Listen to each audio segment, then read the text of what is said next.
Hello, everybody. My name is Molly. I'm a librarian at Victory Ranch Library, and welcome back to another Self-Care Sunday. Today, you may notice that I am not filming in my regular place. I'm not filming at home. I'm actually filming from my very messy office.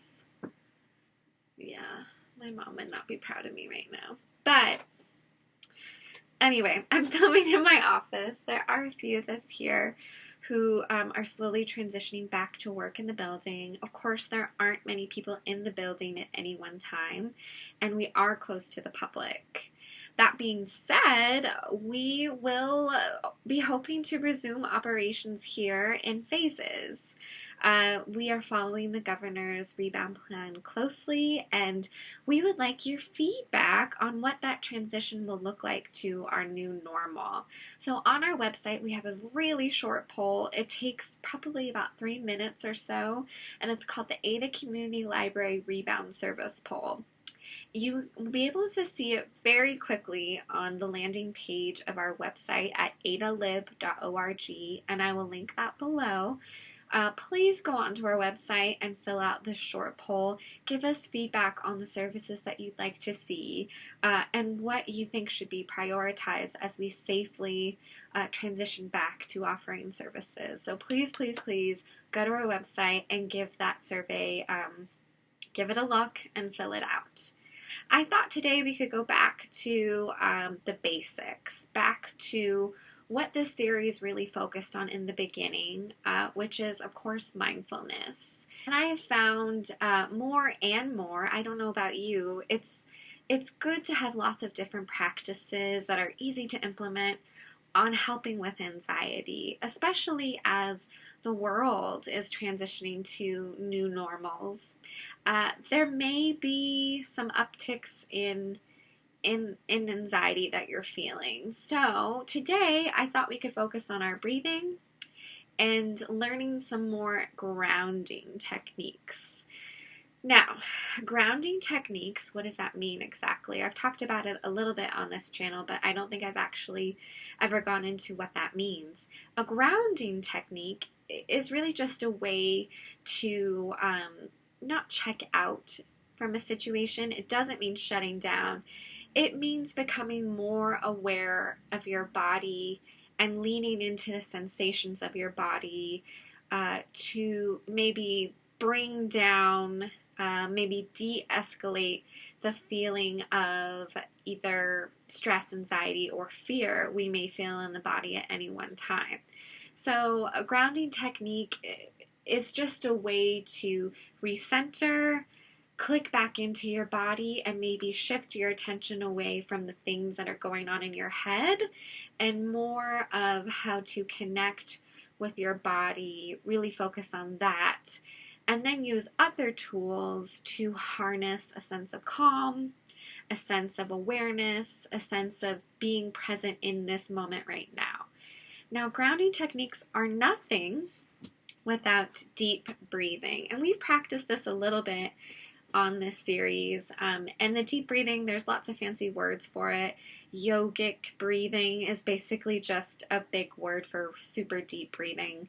And like I've said before, mental health care experts agree that you don't need a fancy app. You don't need to be working out. You don't even necessarily need to be doing yoga, although there have been studies lately that have linked the benefits of yoga, particularly dealing with anxiety related to the pandemic. So yoga's great, but again, you don't necessarily need an activity to breathe. What I do is I actually have a Post-it right here. I don't know if you can see that. The light is so not good in here. But basically, it's a reminder for me to take 5 deep inhales and exhales once an hour, every hour of my day.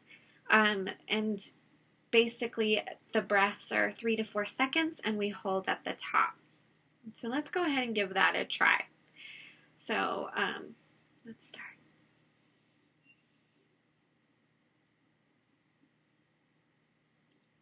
Let's let it out. You can softly close your eyes here.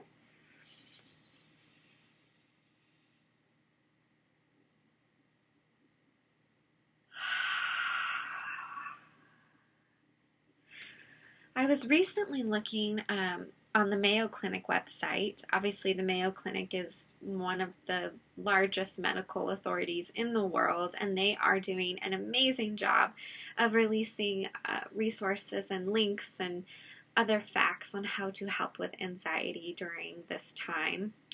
And one sort of guided breathing meditation that they posted focused on a sort of posture. So I find it to be really helpful because it's sort of, it feels very self-soothing, and it also feels very like a kind gesture to show yourself as you're doing a breathing exercise. And it's also kind of a way to physically focus on what's happening inside. So I'll show you what I mean.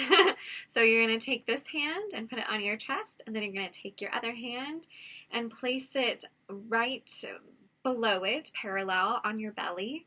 So this feels to me as almost like a way to kind of check in with yourself, to really focus on your breathing. So often it feels like there's a lot of craziness outside of us. It's all happening, and it feels sort of like an assault on the senses. So it's nice and really like calming and reassuring to take all of that and just put it right here. So I'm gonna do a few deep breaths. I invite you to do this with me. Go ahead and softly close your eyes, and we're just going to count with our inhale to 4. So here we go. 1, 2, 3, 4, and let's let it go. Let's do that again. Just noticing what the air feels like going into your chest. And exhale. And how the chest and stomach feel as you expel the air out of your lungs. Hold at the top and we'll exhale.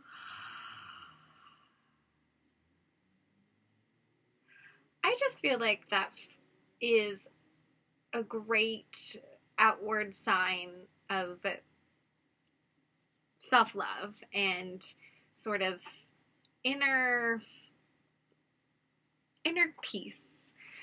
Now, a lot of us may be at home with little ones, and this may be an adult online program, but that doesn't mean that we can't also take the time to teach the skills that we learn here to our kiddos, our little ones. And as far as I'm concerned, it's never too early to teach anybody about mindfulness or, grounding techniques, or how to find peace and calm in your own body. So this is another tip from the Mayo Clinic.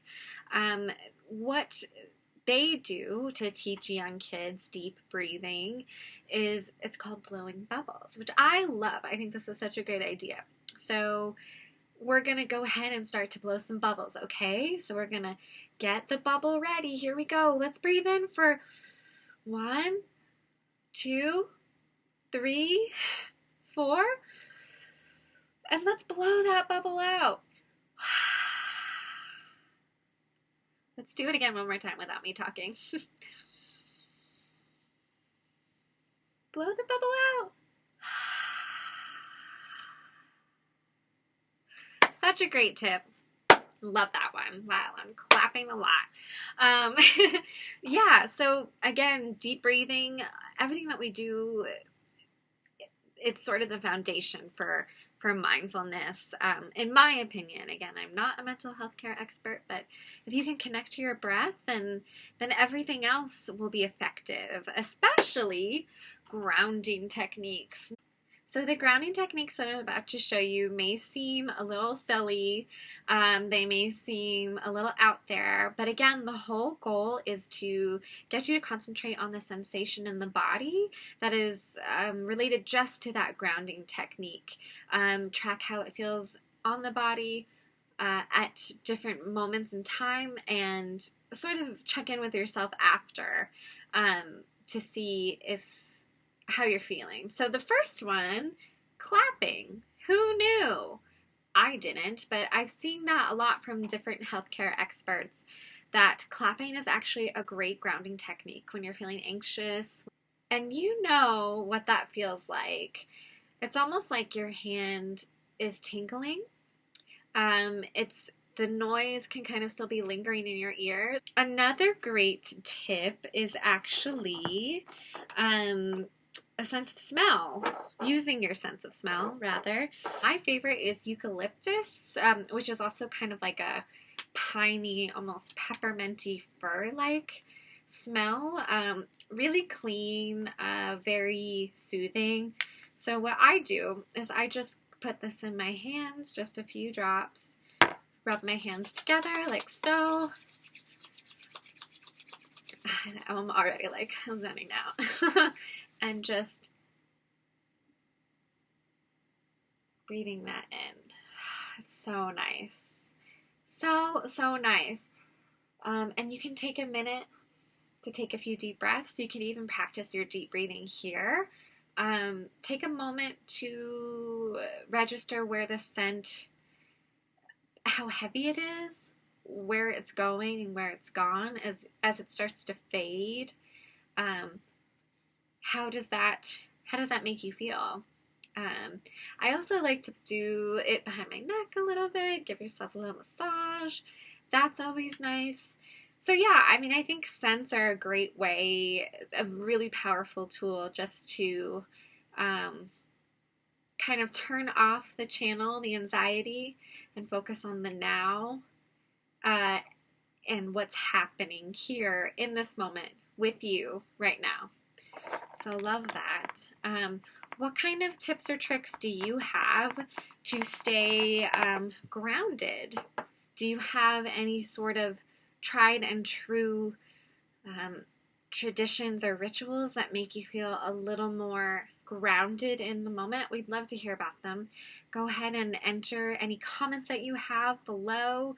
We would love to connect with you. And again, the best way to make sure that you're getting the services that you want to see at your library, specifically our library, Ada Community Libraries, please go to our website at adalib.org and fill out the Ada Community Library Rebound Poll. Again, super short, super easy to fill out, and we would love to hear your input as we transition to slowly reopening with our services. So thank you so much for hanging out with me for another Self-Care Sunday. I had so much fun getting to see you all.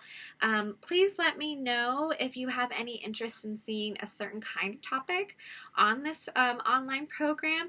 I love any and all feedback. If you'd like to see a gardening tutorial, if you'd like to see maybe a little more baking. If there's a certain recipe you'd like to see, please give me a shout in the comments.